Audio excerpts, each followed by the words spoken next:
ऐसे परमात्मा दयालु हैं। बहुत संतों ने परमात्मा की गुणवत्ता के आधार पर उनका बहुत नाम रखा। वे सृष्टि के कण कण में रमन करते हैं, सबके अंदर बाहर रमन करते हैं, सभी धर्म कहता है। इसीलिए ऋषि मुनियों ने उस सत्ता को, उस ईश्वर को राम कहा। रमन्ते योगिनः यस्मिन् इति रामः। और वे सबके चित्त को अपनी ओर आकृष्ट कर रहे हैं। इसीलिए आकर्षण का गुण होने के कारण ऋषि मुनियों ने, महापुरुषों ने उसे कृष्ण कहा है। उन्हीं की शरण में जाने से, उन्हीं का चिंतन करने से, उन्हीं से प्यार करने से किसी का कल्याण हो सकता है। इसीलिए उस ईश्वर को महापुरुषों ने शिव कहा है। उनको किसी ने पैदा नहीं किया है, उन्होंने ही सबको पैदा किया है। वे अपने आप से प्रकट हुए हैं। इसीलिए वेदांत में ईश्वर को स्वयं भू कहा जाता है और इस्लाम धर्म में उस ईश्वर को खुदा कहा जाता है। खुदा का अर्थ होता है जो खुद आ जाए, जिसको कोई भेज नहीं सकता है। जाओ उनको दर्शन दे दो, जाओ उनके सामने उनके ऊपर दया कर दो, जाओ उनके ऊपर कृपा कर दो। जो खुद से आए हैं तदी अपना आप उपाया, ना किछुते किछु कर दिखलाया। जो अपने आप से प्रकट हुए, जिनको प्रकट करने वाला कोई नहीं, उसी को खुदा कहते हैं। खुदा का कभी कभी मैं अपनी तरफ से भी अर्थ लगाता हूं। आज यदि इस स्टेज पर विधायक जी आ जाएंगे तो उनके साथ कई एक बॉडीगार्ड भी होंगे, अकेले नहीं इस स्टेज पर आ सकते। उनके सुरक्षा कर्मी भी उनके साथ में होते हैं। और यदि इस क्षेत्र के सांसद महोदय स्टेज पर आ जाएं तो उनसे भी ज्यादा सुरक्षा कर्मी उनके साथ में होंगे, अकेले नहीं आ सकते। और यदि इस राज्य के मुख्यमंत्री यहां पधार जाएं, यद्यपि ऐसे लोगों को फुर्सत नहीं होती है इस काम के लिए, फिर भी यदि पधार जाएं तो उनकी सुरक्षा में तो हजारों सुरक्षा कर्मी होंगे। प्रधानमंत्री यदि आ जाए फिर क्या कहा जाए। उनकी सुरक्षा में कितने लोग होंगे, कितने सुरक्षा कर्मी होंगे। राष्ट्रपति के आने पर तो और भी अधिक सुरक्षा की आवश्यकता है। संसार का पद, संसार की ऊंचाई बढ़ती जाती है और उसका जीवन असुरक्षित होता चला जाता है। जितना ऊंचा पद है उतना ही उनका जीवन असुरक्षित है। इसीलिए उनकी सुरक्षा में अधिक से अधिक सुरक्षा कर्मी रहते हैं। परंतु ईश्वर सारी सृष्टि के मालिक है। उनसे बड़ा, उनसे बढ़कर सृष्टि में कोई भी नहीं हो सकते। लेकिन वे जब किसी को अपना दीदार कराते हैं, किसी को अपना दर्शन देते हैं, तो उनके साथ में कितने बॉडीगार्ड होते हैं? एक भी नहीं। वे जिनके ऊपर रहम करते हैं, जिनके ऊपर दया करते हैं, तो खुद आ जाते हैं। जो खुद आ जाए, जिनको किसी बॉडीगार्ड की आवश्यकता नहीं, किसी सुरक्षा कर्मी की आवश्यकता नहीं, उसी को ईश्वर कहते हैं। उसी को परमात्मा कहते हैं। ऐसे ईश्वर, ऐसे परमात्मा जिनके ऊपर कृपा करेंगे, दया करेंगे, जिनके ऊपर खुश हो जाएंगे, जिनके ऊपर प्रसन्न हो जाएंगे, उनका जीवन कैसा होगा कल्पना कर सकते हैं। भक्ति में उस ईश्वर को प्रसन्न कर लेने का सामर्थ्य होता है। दान करने से भी ईश्वर प्रसन्न होते हैं, अच्छा काम है। किसी को खैरात देने से खुदा खुश होते हैं।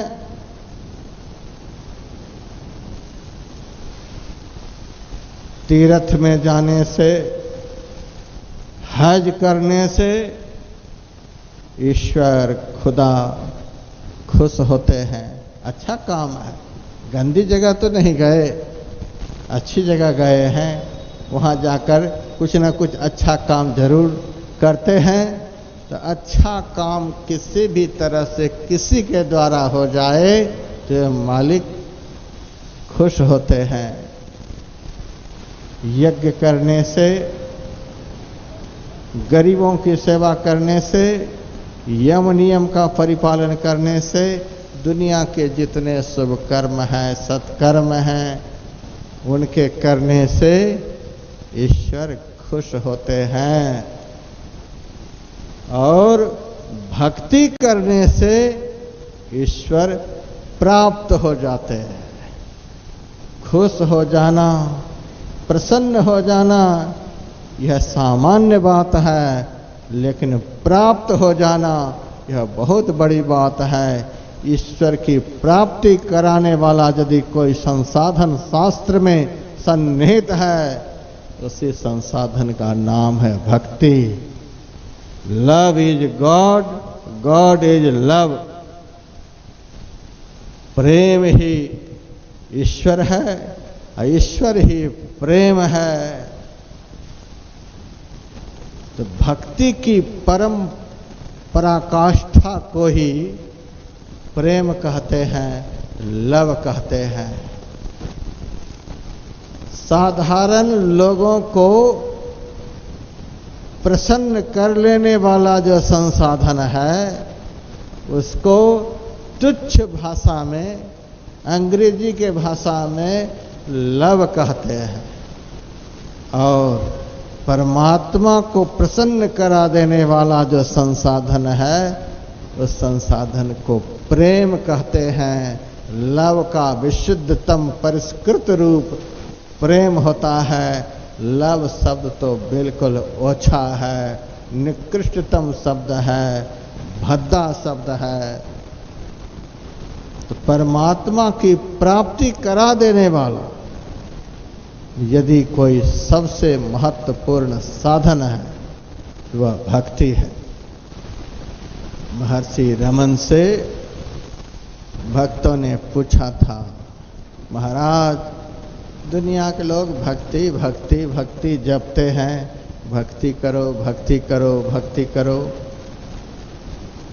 तो भक्ति किसे कहते हैं?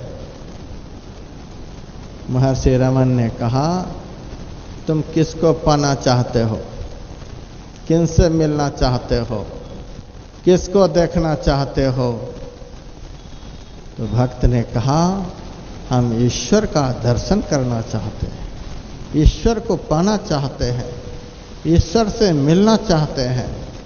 महर्षि रमन ने कहा, तुम जिनको देखना चाहते हो, जिनको पाना चाहते हो, जिनसे मिलना चाहते हो, उसके सिवा कभी भी दूसरे के विषय में सोचो ही नहीं। दिन रात उसी के विषय में सोचते रहो, कोई चिंता नहीं करो। ईश्वर के विषय में, परमात्मा के विषय में दिन रात सोचते रहना, इसी को जिक्र कहते हैं। इसी को चिंतन कहते हैं। और संसार के विषय में दिन रात चिंतन करते रहना, यह मिल जाए, वह मिल जाए, वह मिल जाए, संसार के प्राणियों और पदार्थों के विषय में चिंतन करना, इस चिंतन को चिंता कहते हैं। और परमात्मा के विषय में जो सोच होती है, दिन रात उनके विषय में सोचा जाता है, उनकी चिंता की जाती है कि कैसे मिलेंगे, कैसे मिलेंगे, कैसे दर्शन होगा। इस सोच का नाम है चिंतन। एक बहुत बड़े मौलाना हुए थे, बहुत बड़े फकीर हुए थे,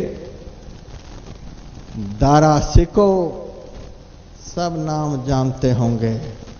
बहुत बड़े विद्वान मौलाना हुए थे। इस्लाम धर्म के, ईसाई धर्म के, बौद्ध धर्म के, जितने भी धर्म संसार में उस वक्त फैले हुए थे, सभी धर्मों के साहित्यों का, धर्म ग्रंथों का उसको नॉलेज था, ज्ञान था। उन्होंने संस्कृत, अरबी, फारसी, इन सारे शब्दों को जोड़ जोड़ करके, मिला मिला करके एक उपनिषद ग्रंथ बनाया था। यद्यपि 1180 उपनिषद की शाखाएं हैं और बहुत शाखाएं तो लुप्त हो गईं। अभी अधिक से अधिक 132 उपनिषद उपलब्ध हैं। इन उपनिषदों से भिन्न अलग एक उपनिषद दारा शिको ने बनाया था। उस उपनिषद का नाम था इल्लो उपनिषद। उसमें उन्होंने लिखा था, हेच फिकर मत कर्तव्यम, कर्तव्यम जिक्रे खुदा, खुदा ताला प्रसादेन सर्व कार्यम फते भवेत। दोनों तरह का शब्द इस श्लोक में जुड़ा हुआ था, इस आयत में जुड़ा हुआ था। हेज फिकर मत कर्तव्यम, हे संसार के लोगों, तुम चिंता मत करो, किसी भी चीज की चिंता मत करो, किसी के विषय में मत सोचो। यदि चिंता किए बगैर रहा नहीं जाता है, सोचे बगैर रहा नहीं जाता है, तो कर्तव्यम जिक्रे खुदा, खुदा के विषय में सोचो।